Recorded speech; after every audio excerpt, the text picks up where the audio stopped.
संविधान बचाने को लेकर आज इंडिया गठबंधन की तरफ से शरद पवार के आवास 6 जनपद रोड पर एक बैठक का आयोजन किया गया। इस आयोजन में राष्ट्रीय लोक जनशक्ति पार्टी के दिल्ली अध्यक्ष डॉक्टर आनंद कुमार, पार्टी के राष्ट्रीय सचिव देवी सचदेवा, दिल्ली प्रदेश के वरिष्ठ उपाध्यक्ष सर्वेश त्यागी, दिल्ली प्रदेश संगठन मंत्री ब्रज किशोर त्यागी, भारतीय महासंघ पार्टी के राष्ट्रीय अध्यक्ष विनोद झा आदि लोगों ने इस बैठक में अपनी उपस्थिति दर्ज कराई।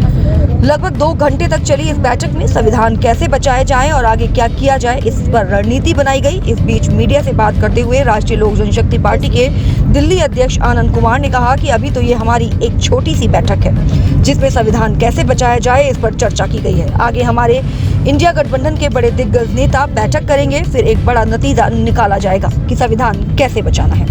संविधान बचाओ को लेकर कई जगह इंडिया गठबंधन के द्वारा मीटिंग्स हो रही हैं और कैसे संविधान बचाया जाए इसको लेकर चर्चाएं हो रही हैं। इसी बीच दिल्ली में शरद पवार के आवास पर जनपद 6 नंबर पर एक बैठक बुलाई गई, जिसमें राष्ट्रीय लोक जनशक्ति पार्टी के दिल्ली प्रदेश अध्यक्ष आनंद कुमार के साथ उनकी तमाम जो टीम है वो वहाँ पर पहुँची। बैठक की जो तस्वीरें हैं वो आप लगातार देख रहे होंगे किस तरीके से बैठक चल रही है और संविधान कैसे बचाया जाए इसको लेकर चर्चाएँ चल रही है। हमारे साथ बातचीत करने के लिए राष्ट्रीय लोक जनशक्ति पार्टी के राष्ट्रीय दिल्ली प्रदेश अध्यक्ष आनंद कुमार जी मौजूद हैं। आनंद जी, आज बैठक की है आप लोगों ने, क्या कुछ चर्चाएं हुई हैं और किस तरीके से संविधान बचाने को लेकर एक मीटिंग हुई है, क्या कुछ मोटिव?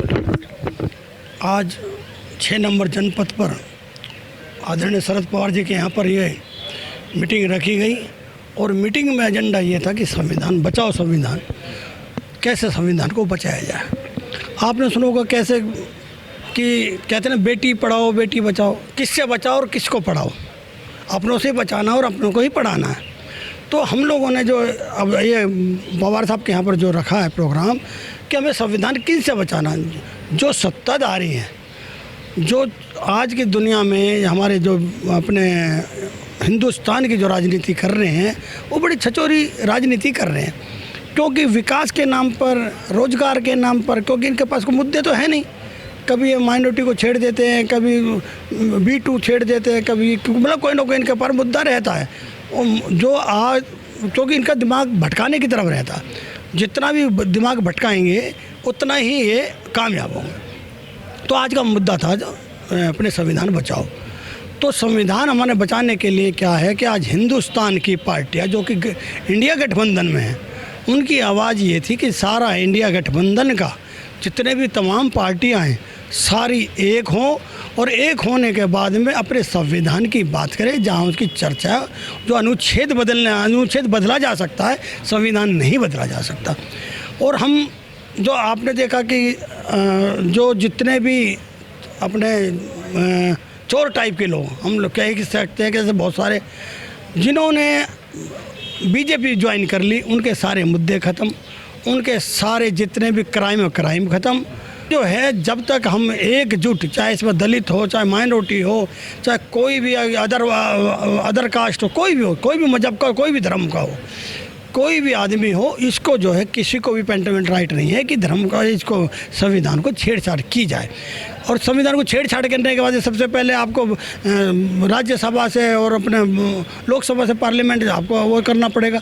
मगर अब जो है विपक्ष इतना कमज़ोर तो है नहीं जब मनमानी कर लेंगे। नतीजा निकला इस बैठक का, जब आप लोगों की कई घंटों तक ये बैठक चली, चर्चाएँ चली, क्या कुछ नतीजा निकला? क्या कुछ आने कोई बड़ा प्रोटेस्ट करने की तैयारी चल रही है, क्या कुछ करने आगे? अब हमारे मीटिंग में ये संविधान निकला कि अगली मीटिंग जो है शरद पवार जी लेंगे, जिसमें सभी पार्टी के दल के लोग होंगे, सभी वर्ग के लोग होंगे और उससे वो निर्णय करेंगे कि किस तरीके से हमें संविधान बचाओ, हमें रोड पे उतरना है, हमें धरने प्रदर्शन करना है, हमें कोई भी कोर्ट में जाना हो, कोई भी कोर्ट का दरवाज़ा खटकाना है। इसका निर्णय अभी राष्ट्रीय जो लेवल के लोग हैं वही लेंगे। हम तो उनके अनुसार जैसा होगा, मैं दिल्ली प्रदेश का जैसा अध्यक्ष हूँ, दिल्ली के अंदर जिस तरह का ये अब तराही बच रही है, मकान तोड़े जा रहे हैं, गरीबों के मकान तोड़े जा रहे हैं, जे कॉलोनी पे हमला करा जा रहा है, उनको भटकाने के लिए सिर्फ ये काम किया जा रहा है। चलिए, बहुत बहुत शुक्रिया आपका। तो देखा आनंद कुमार जी ने किस तरीके से बोला है कि बैठक में नतीजा निकला है कि भाई राष्ट्रीय लेवल के जो नेता हैं वो अब इसको बैठक को लेंगे, उसके बाद ये रणनीति बनाई जाएगी कि आगे के कदम क्या होंगे, किस तरीके से जो है